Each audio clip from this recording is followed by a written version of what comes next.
And so it begins. We begin another season. You must begin the proper way. That just might be the plan. Life is for the bold to seize the opportunity when it comes. You really had to grow up way too fast. And you just pray that you don't find something that makes the life you've lived a lie. Thank you for showing us why it's worth it. So you trying to be the best. I like that. With a little imagination, the impossible seems possible. Expectations are high, and there will be blood. I'm back, baby! Do you know who those people are? No. Welcome back. This is your chance. This is your moment. Are you ready?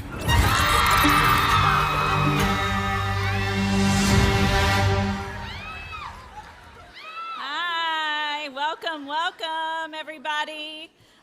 Good evening, everyone, and welcome to the opening night of the SCAD TVFest.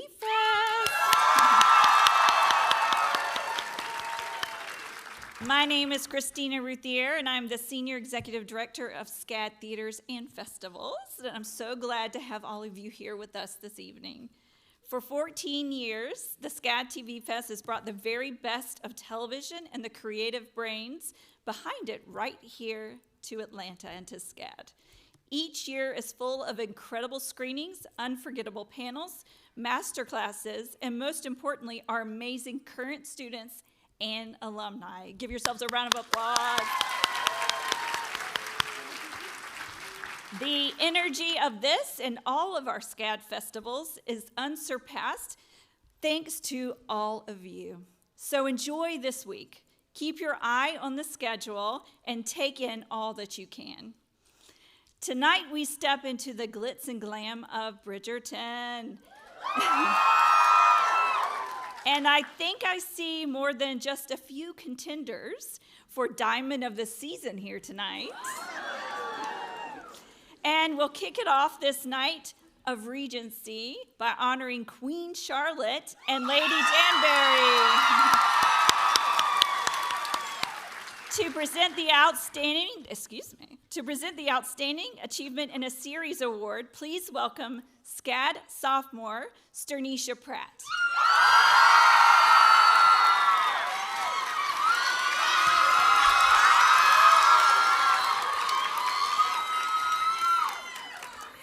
Thank you, Christina, and hello, everyone. As Christina said, I'm Sternisha Pratt, an acting sophomore from Nassau, Bahamas. In Bridgerton, matchmaking, social hierarchy, extravagant high society, and true love take center stage. And while young bachelors and bachelorettes court and woo, the lords and ladies of court keep a watchful and discerning eye. As Queen Charlotte, Golda Rosheuvel creates a character who's at once formidable and deeply human. With impeccable timing, expressive restraint, and a razor-sharp sense of humor, she transforms every entrance into an event. Beneath the grandeur and spectacle, she reveals a woman shaped by love, power, and responsibility, allowing us to glimpse vulnerability, ever diminishing the queen's authority. As Lady Danbury, Adjoa Andoh brings gravitas, intelligence, and warmth to the heart of Bridgerton. Her performance is defined by gravity and control, each line delivered with intention, each look layered with history and insight. Andoh's Lady Danbury is both mentor and truth teller, a guiding force whose presence elevates every scene and grounds the series in emotional truth.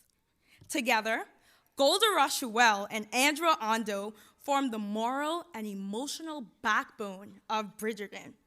Their chemistry, rooted in mutual respect, sharp intellect, and lived experience, add depth and dimension to the world of the show. In moments of spectacle and in moments of quiet intimacy, they remind us that true power lies in understanding, resilience, and connection. Together, their regality and intrigue define one of television's most influential and beloved worlds. Let's take a look. You played carelessly today, Lady Danbury. You could have had me in checkmate. I realize that. But then the game would be over early. And what fun is there in that? We begin another season. I should like great gossip. You must begin the proper way. Dearest gentle reader. It is one thing to follow the rules. But if you want to win the game, you must lead it. Her Majesty, Charlotte, Queen of the United Kingdom. As low as you can go, Lady Danbury. With these knees, yes, Your Majesty. Very well.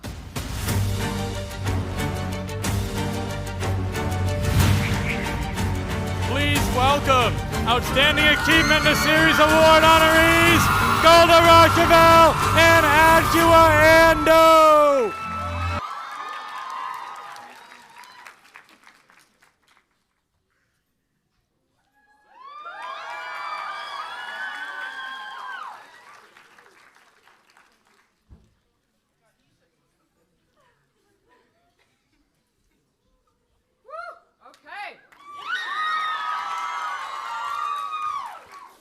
Okay. How we doing? Everybody okay?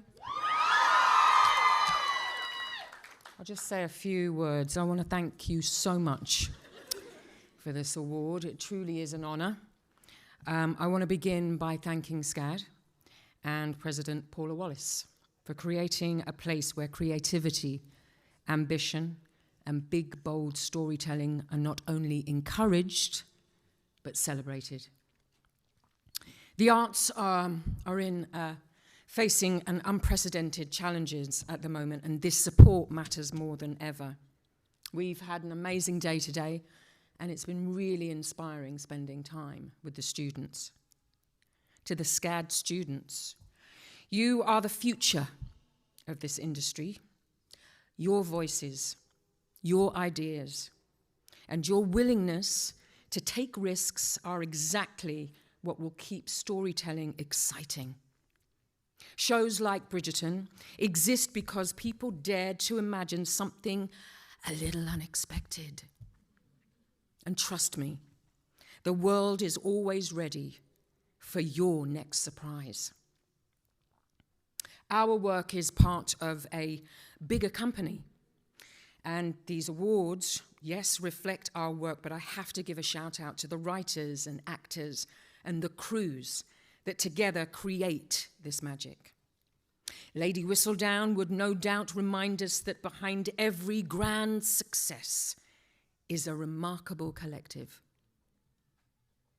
So thank you, SCAD, to this festival, and to everyone who continues to believe in the joy of storytelling. Thank you.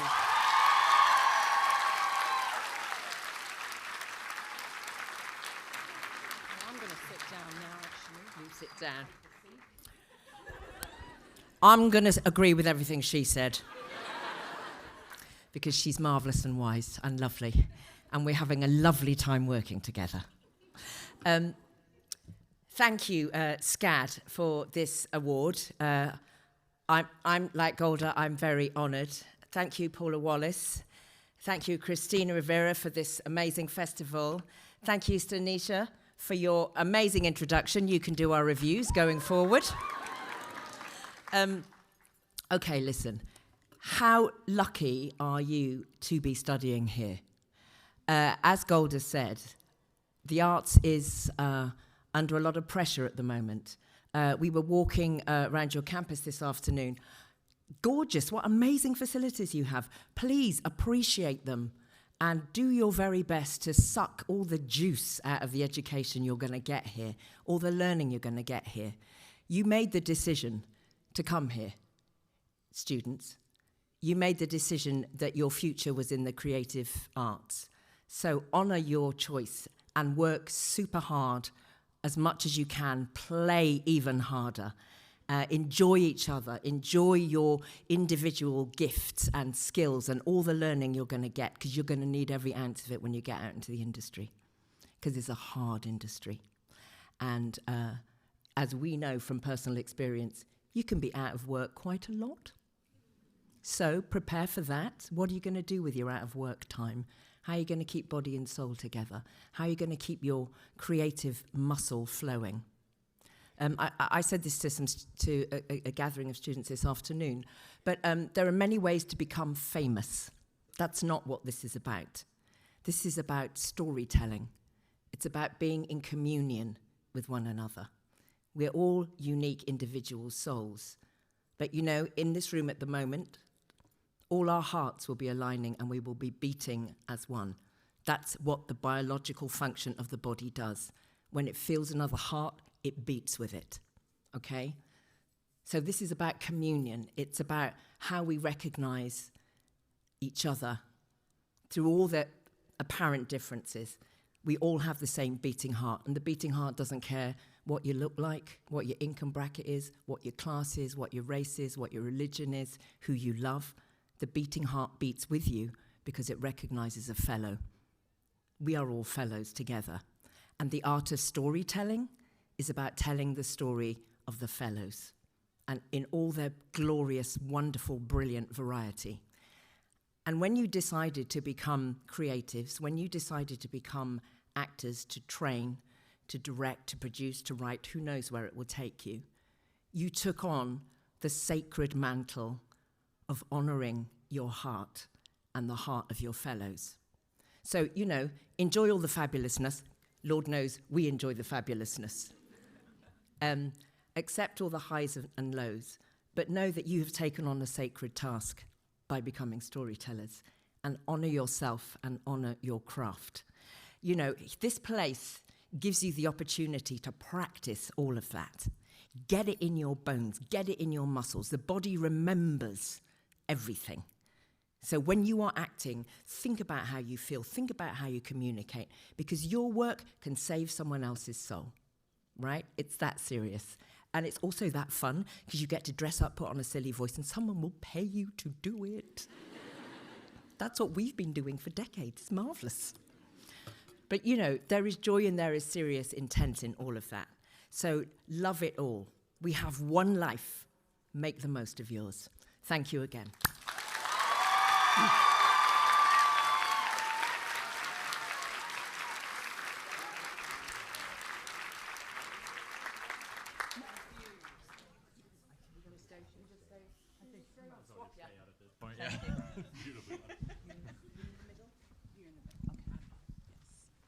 Hi, everybody. My name is Jamie Broadnax. I run a publication called Black Girl Nerds. I'm very... Thank you. Are you guys excited for Bridgerton? I can't hear you. Who in here, by the way, has seen part 1 of season 4? Okay, all right, cause get your life together if you haven't seen part 1.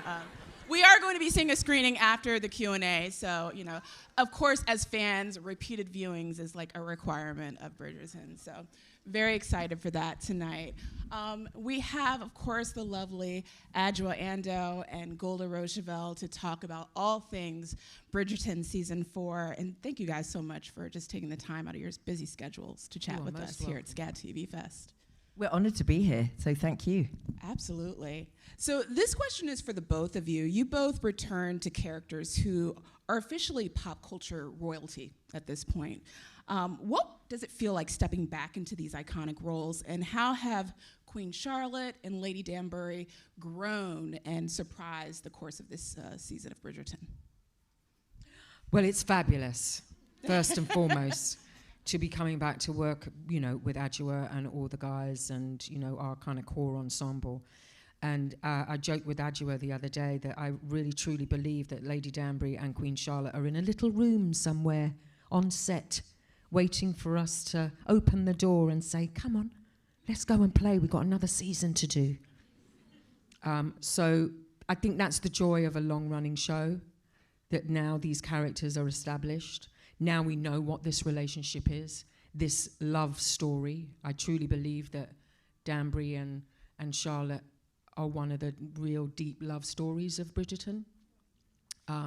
So yeah, that's been, it's great to come back every season to kind of do our thing, and even more this season, because I think we get some juicy stuff to do. We got juice. Yes. I mean, you have to have juice with Bridgerton. That's just like a requirement. It has to be juicy. So here's the challenge. Quite often, we all know the trope about black women are strong. And it's true, but black women also get scared, get confused, feel vulnerable, feel intimidated, don't know what their future's going to look like. And we get to do that this season. Because that's where you have the real strength, is when you get to be the whole of who you are as a human being. We get some of that this season. Something that I found interesting, so I've been doing this for 4 decades now, and something I found interesting is the way quite often black women, this is my experience and I've seen it as well, the characters of black women get written into a show or a series or a movie, and once they've been established as, strong black women, actually people don't know what to write for them and what to do for them, and they get stuck in this 2-dimensional. They repeat the same storyline. They repeat the same storyline over and over again, and it's like, for goodness sake, here's blood and flesh here. There's a whole human being here, and what's been, having Shonda helm a show means that we get to be flesh and blood. We get to, who can forget in Queen Charlotte and Origin Story, the relationship between George and Charlotte. Yes, loved Who it. can forget Under the Bed? Yeah. Right? How often do you... We felt that, right? I mean, stunning performer, stunning performance. All the flowers. Yeah. Oh, shut up. But, it takes a special sort of show to make the space for us to play the breadth of all that, while also being super high status, having the one-liners and the raised eyebrow and the side eye and all the other fun things we get to do as well. So, as artists, as performers, and as black women, it's really lovely to get that range within the work. And again, props to Shonda Rhimes. Just so grateful to have her. Yeah, seriously, she deserves it. Because we're finally seeing ourselves reflected in TV, and the pop culture spectrum has broken because of this series. Golda, I'm going to ask you this question about Queen Charlotte. Angela mentioned Queen Charlotte, a Bridgerton story. Queen Charlotte is known for her commanding presence, but we get glimpses of vulnerability in her inner life. How do you approach balancing the public power of the crown with the private woman behind it? Well, it's interesting. From season 1, it was very clear that, it was easy to kind of do the 2-dimensional character, as Adjoa said, with the lines, with the glitz and the glamour. That was great. And then kind of peppered slightly. I think there was a couple of scenes with George that we had to fight for. I know that, some of the producers, even Shonda, had to fight for that kind of pulling back the curtain a little bit and really delving into who the woman actually was privately and what she was having to deal with.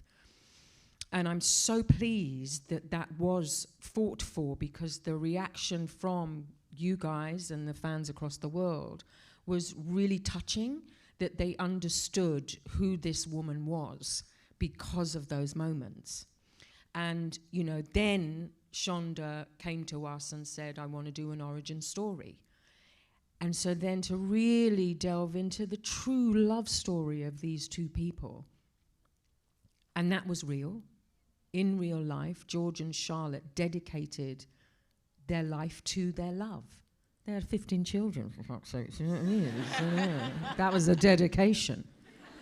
But it was really, really lovely to be able to show that. Not only the historical part of it, her coming and being chosen and all that kind of stuff, but just seeing the 15 children and how, I don't know, possibly she wasn't such a good mother, because of the stuff that she had to deal with. her husband was going mad, and you know the responsibilities and how do you run a family and look after your husband, and it became real. She became a real person, you know, not just something that's stuck on a throne.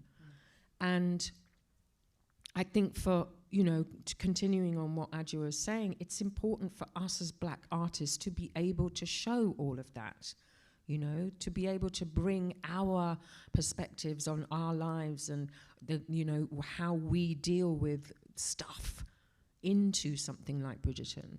And we're able to, then the audience is able to reach in and hold our hands while we do it. I love that. That's so beautiful. Adjoa, for you, I mean, we're talking about, you know, Charlotte, Queen Charlotte, a Bridgerton story, and getting your origin story. Lady Danbury, we really haven't gotten that from you. I remember when we talked in the UK about Bridgerton, and you were talking about how we get a little bit more of Lady Danbury's story in season 4. Would you like to see a Lady Danbury origin story? Would you like to see a spin-off of what's going on with her? Well, I mean, I do think we get a bit in the origin story. We get to see why she's obsessed with the Bridgerton. Why is she always bothering with the Bridgertons? What's going on? Why is she doing that? Well, because she fell in love with Violet's father. You know, she had that awful... She's sent over to the UK as a small child. 4. I've got a 4-year-old grandson. 4 is small. She's sent over from another country. Oh, I've died. 1, 2, 1, 2. I've died as well. She's sent over from another country.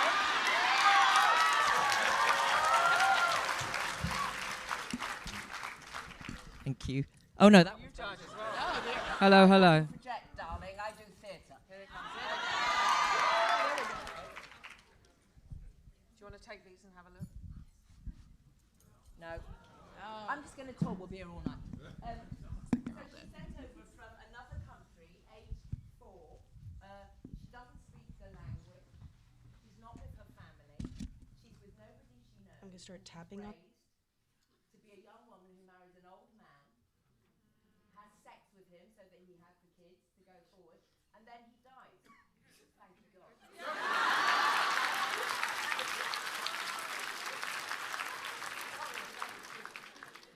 And then she falls in love with this man, who is not in her world, who is not someone she can grasp, who is married to somebody else, for goodness sake. And they have this moment, and then that's it. But she is so heavily invested from then on in his daughter Violet and in her children, because it's her way to keep that love alive for her. So I think we do get those little intimations in the origin story. And I think if you've watched the origin, you know, Bridgerton fans, you guys are super smart. You follow everything, you know every nuance, every detail, every possibility of the show. And so I think you will understand that when Agatha's brother shows up in season 3, we'll give it a go. Hello. Yes. Thank you so much. When he shows up in season 3, suddenly, we've never seen Danbury's family, right? Right. Suddenly, here's a brother. I mean, Simon in season 1 was a godson. This is a brother. This is someone in the house with the same father who knows the same history. And when they have that little row at the end of a ball outside, and he calls her Soma, well, Soma is her name from Sierra Leone. It's from the Bamende tribe. It's actually the name of a female general who was an advisor to the chief. Chandra and I talked about it, and she said, yes, you can have that name as your given name for Agatha. So when he brings that past back into her life, this life that she has created, curated, kept so private, she has to start dealing with it. And I think the tick begins then for her of going, so who was I when I was 4? Who held me when I was 2? Where did I take my first steps? Where did I eat my first solid food? What was the food? What was the voices around me? What was the sky? What was the smell? Who am I? And I think the tick starts then. And so when we come back to season 4, the tick has got so loud she can no longer ignore it. And she knows it's going to cost her to ask the Queen. And she knows it's going to cost the Queen to even hear the question.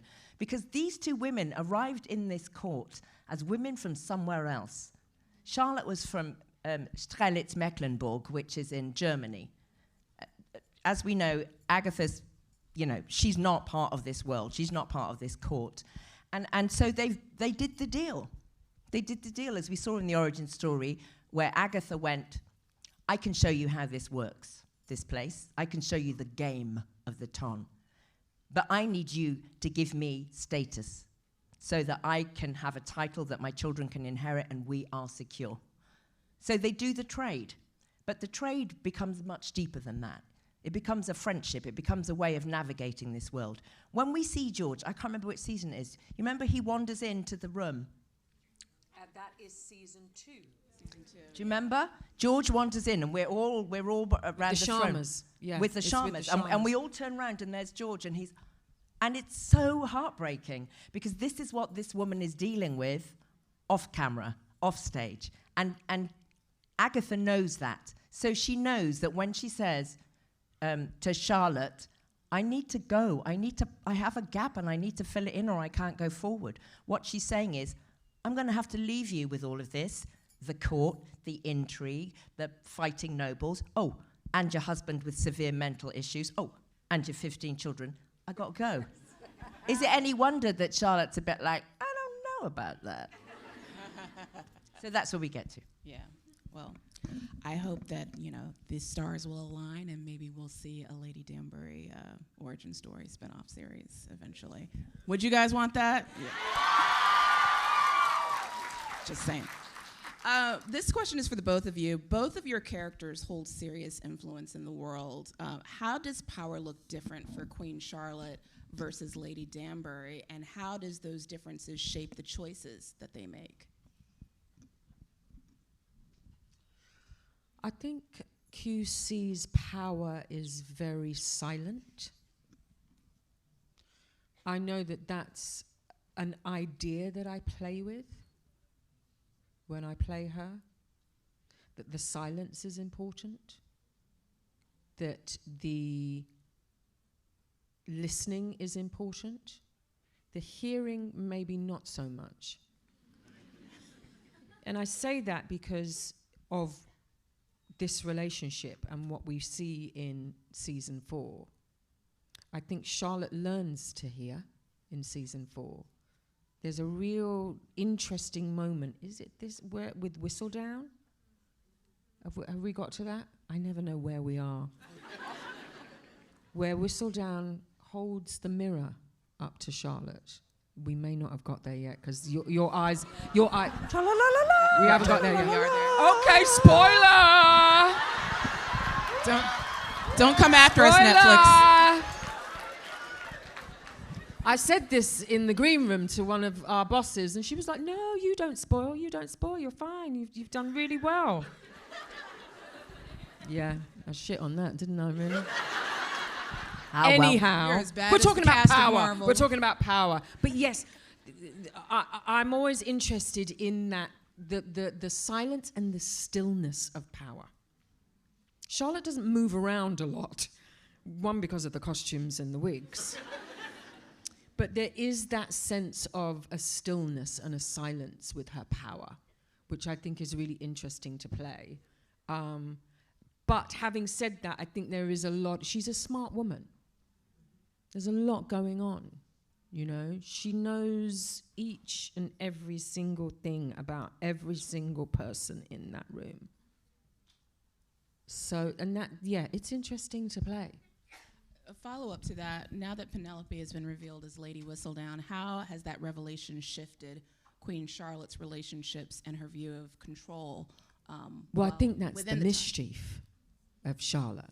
You know, she's now got a new toy to play with, she thinks, you know.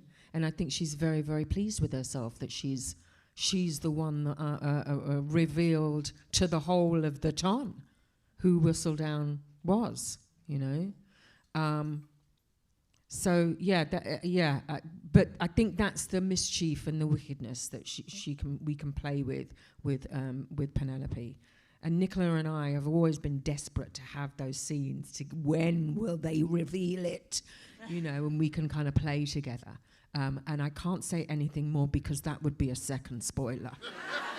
We don't want that. You're asking me these questions. It's going to get me into trouble, man. I'm sorry. No, you're good. This is also for both of you. There's growing tension between public performance and private truth this season. How does your characters navigate that divide when reputation is everything? Yeah. Well, I think we see with the two of them, the public and the private. In public, Danbury is stalwartly by the Queen's side, casting an eye over everybody, having a little chat about things, talking to people, spotting who's doing what, where, and what we can do about that. But in private, talking about your question about power, as a friend, Danbury can ask stuff of the Queen, as Agatha speaking to Charlotte. But when the Queen can't cope with the request, and she pulls the Queen card. We've been practicing that. It's what we do. How long? Long time. When she pulls the Queen card, and Danbury has to accept that actually the reality is she is her subject, or that the only power that Danbury can exercise over the Queen is to say, then I will be your subject, but I will not be your friend. You made the choice, that's what it looks like, which is a terrible thing for both of them. Terrible. And that, we have to dig ourselves out of that mess. And friendships, long-lived friendships, often go that way, because life is unpredictable, and it takes us in directions we don't always know, and sometimes it challenges the friendships, and how do we navigate that?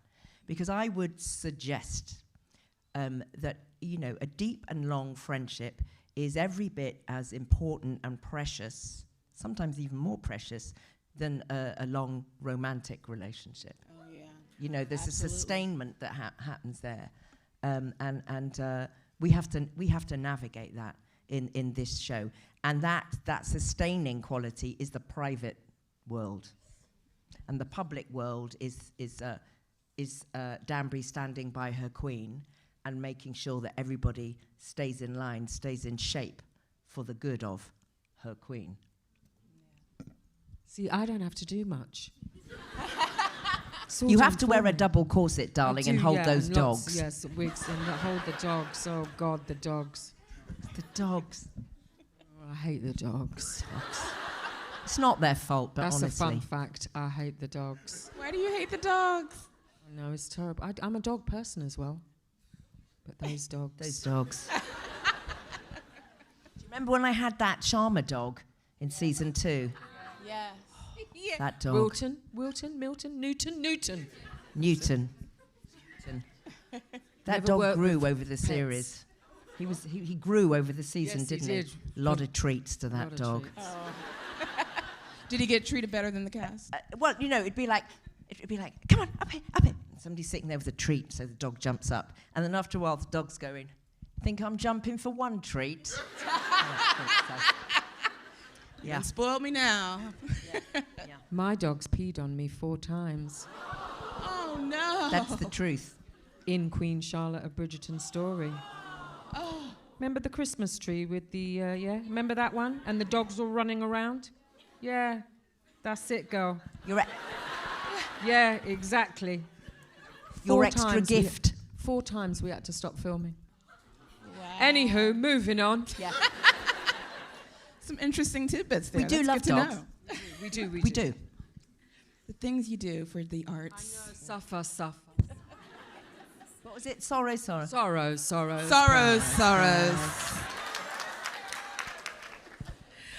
Adjoa, your career spans theater, TV, and film, and also includes work as a director and writer. How does moving between the mediums shape your approach? Yes, please.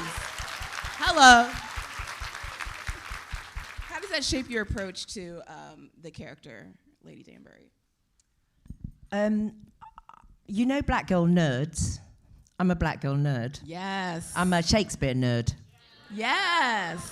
And why I love Shakespeare is there's a music and there's a rhythm to Shakespeare.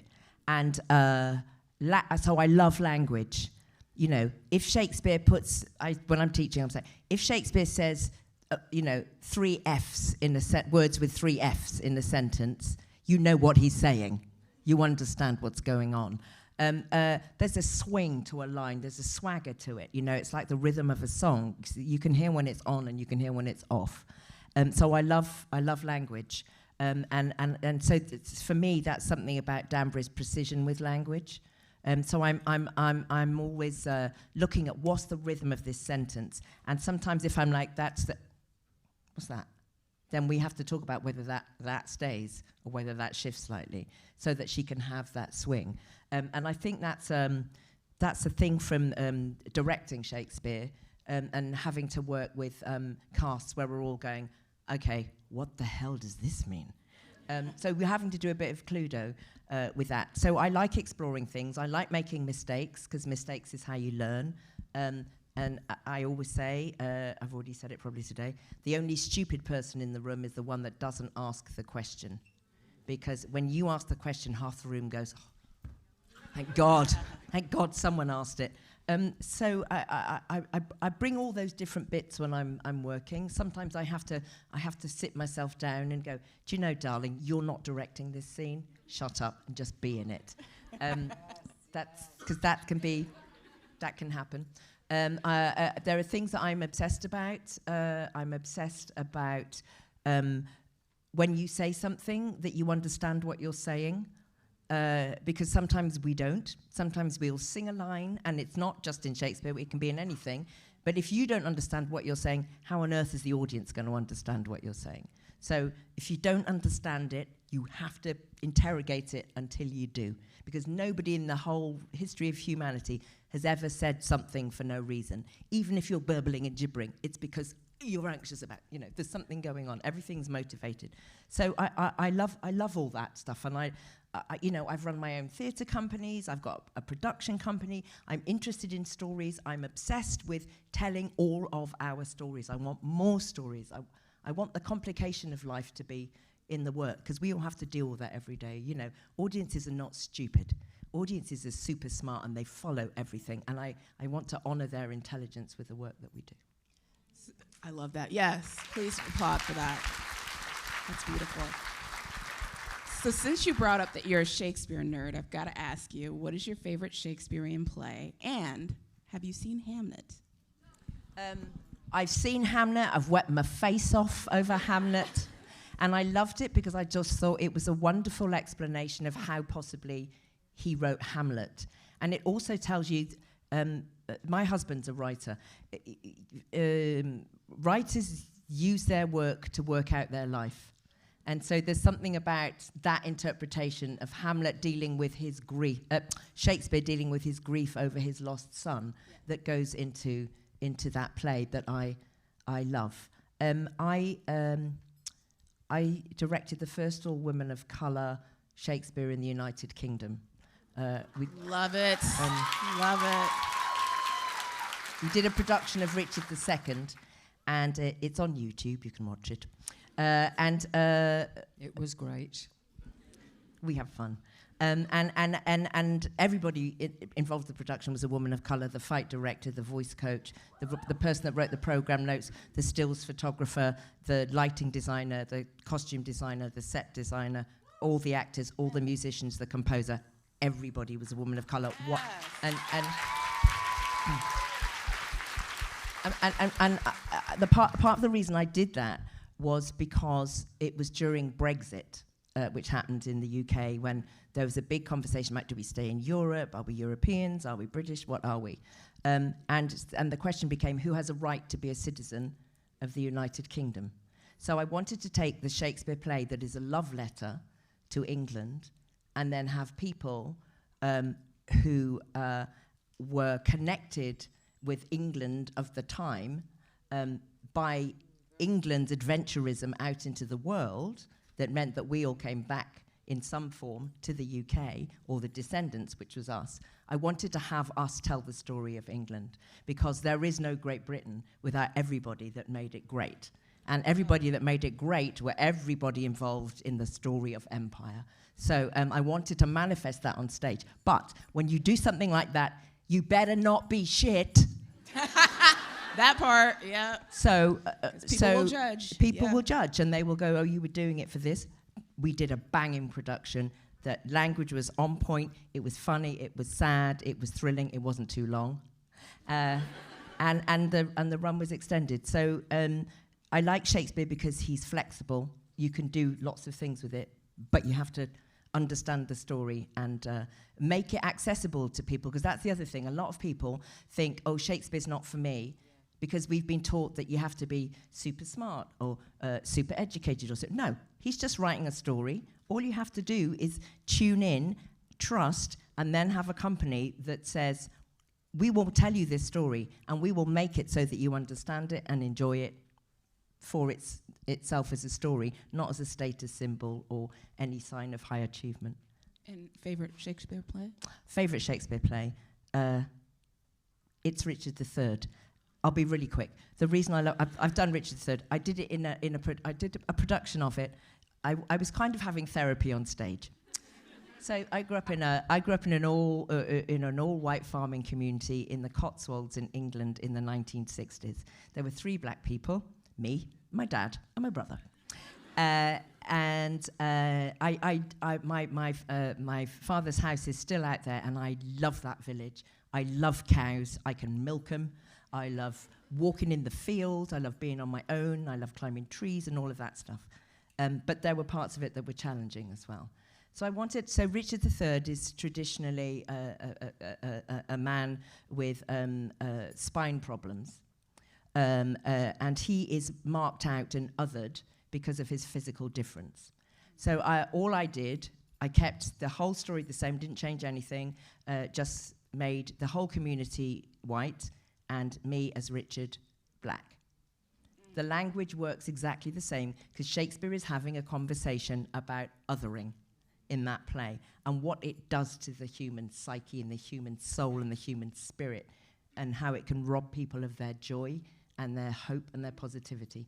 And I love that play because Richard doesn't say, I'm going to be evil and blah, blah, blah. He says, since I cannot be a lover, since you will not allow me to be lovable or beloved or to love, then I will become the villain and you will feel me one way or the other. And I love that play because something terrible happens because he is so wounded. And I think, when you scrape back all the wounds off people, we're all beautiful souls. That's how we're born.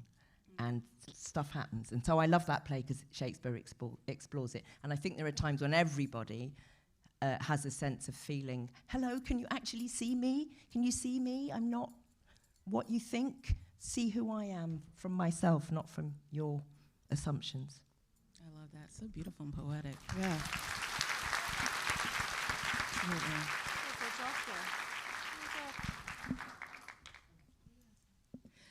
Oh, that's okay. It's like, what's going on? Golda, you, with your rich background in theater, because you're also a theater nerd and a theater performer, including Shakespeare and musical performance, how does that stage training inform the way you embody Queen Charlotte on screen? I think it informs a great deal. I feel very lucky that I've had that training because it really does start from the ground up. In terms of being, working with an ensemble, the study of text, the study of character, the study of human beings, and also the kind of being able to hold a character, hold a story when audiences change or your life has changed or, and bringing that to screen as well. Like, I get up at 4 o'clock in the morning or the alarm goes off at 3 o'clock and you start your day on set. And it's about the grafting and the muscle that happens through that grafting And that muscle is trained from my theatre background to be able to, you know, hold all of that. I've just recently done a play at the Bush Theatre, a tiny little theatre outside. It was fantastic. She was amazing. But I hadn't been on stage for 7 years because of Bridgerton. And it was so wonderful to be back with a live audience because, and you know, Adjoa talks about Shakespeare. It was a heartbeat. Shakespeare is a heartbeat, right? And I think all theatre, all storytelling can be a heartbeat between the audience and the actor. And it was really clear to me that we were all breathing together in this space. And I loved like getting all the calls at, you know, your half, your quarter, your 5 minutes, your beginners. And I always turned the thing where you hear the audience. Yeah, the monitor, the relay in the system, show room, relay. because you can hear everybody coming in. And then there's a moment at beginners where the doors shut. And we're all in this room together for a couple of hours, living somebody's experience. And we've all brought our days to that room. And you can do that with TV and film. Even when you don't have an audience, you can still have that feeling. I mean, there's the crew there, there's lighting, all of that kind of stuff. It's a community as well. And you can bring that live performance, that beating heart to television and film, in my experience and in my opinion. I love that. Absolutely. Yeah, it deserves an applause. So beautiful. This is another question for both of you, and I'm sure a lot of the folks in the audience will appreciate this one. For the SCAD students and emerging creatives in the audience, what advice would you give about building a sustainable, fulfilling, and versatile career in the arts? It's hard work. You know, let's be real about it. It's really, really hard, and you will be out of work. But it's about, listen, I couldn't do anything else. I've tried, believe me. In those dark, dark moments where you're sitting on your bed going, how the fuck am I going to do this? This is what I want to do. I couldn't do anything else. And that's what drives me. That's what makes me seek out the stuff the stories that I want to tell, you know, the conversations that I want to have about the world we live in. And those conversations are done through the plays that I've done, through, you know, the little commercials, whatever accesses the storytelling passion that you have, find it. But also know that the reality of it is really hard. It's difficult. So be careful. Be kind to yourselves. You know, have your support systems. The people who will nurture you, who will say, you're all right, mate. Don't worry about it. Yeah, you missed that call. You missed that casting. That's fine. You didn't get it this time. But that opens up another world for you to see. You know, it opens up another chance for you to get that job. Another chance for a casting director. So, is she available? Is he available? Great. Let's send her the sides for this. You know, it's a moving thing, and it goes up and down and up and down. And but the good times will sustain you, I think. Learn about the tax system. Yes, that's another big... Accounting. You need to know, it's show business. That part. You need to know about accounting. You get your pensions going early, even if you're only putting a tiny few dollars in, just get the habit into your body now. And have a sense of discipline about what you do. Try and be focused with it. Try and, as I was saying before, you know, keep exercising that muscle. If you're not working, get together with friends and devise something. Do a play reading. Watch plays online. Read them. Listen to them. There's tons of amazing. Well, I know the BBC has a lot of plays on there. But, I think PBS does as well. You listen to plays. If you can afford to, go and see them. Go and see fringe productions. See what you can. Keep in the flow of storytelling. Keep Go that. to a coffee shop. People watch. People watch. Just, sometimes I like standing behind people and really looking at the back of their heads. Yeah. A certain moment, they will be like that. And I'm like, because we have this instinct. We're animals, and we have these instincts, and we're like, ooh, we're listening to everything all the time. So dig into those instincts. Muck about. I was saying the hotel we're staying in has got a set of scales, and I weighed myself a couple of days. Is in the spa area, and it was in pounds. I can't do that anymore. So I flipped it over, put it into kilos, put it back down, weighed myself. Okay. Then today I was back in there again. I was like, oh, I wonder if anybody's noticed. So I stood around. It's like, no one's noticed. I was like, yes, what else can I do? It's like, oh, there's a painting. Just make it a bit wonky.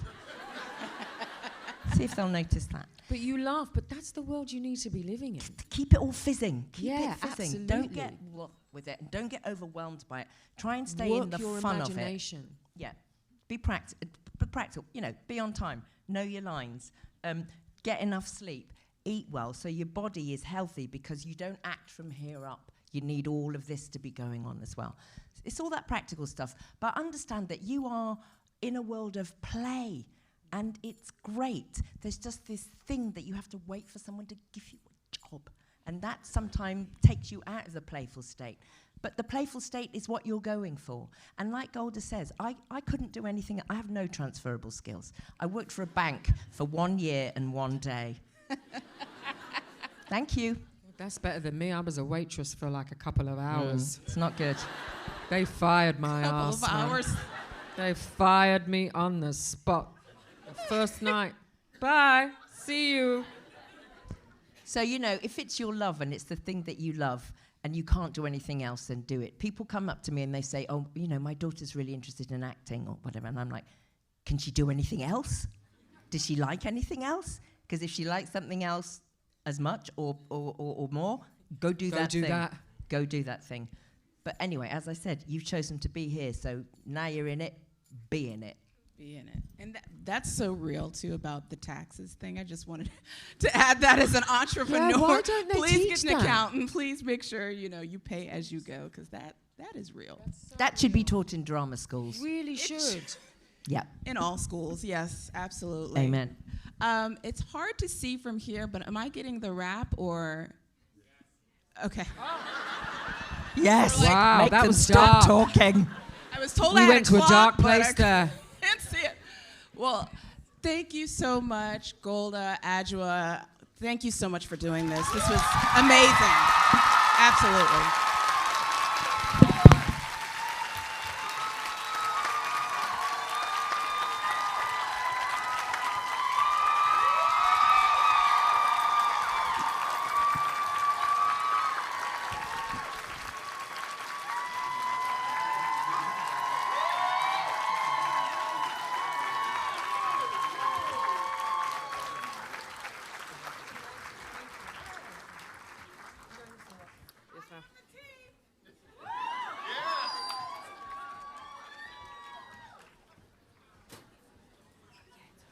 On that balcony rail up there.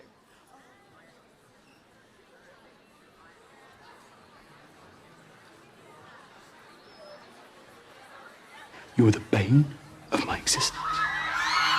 Object of all my desires.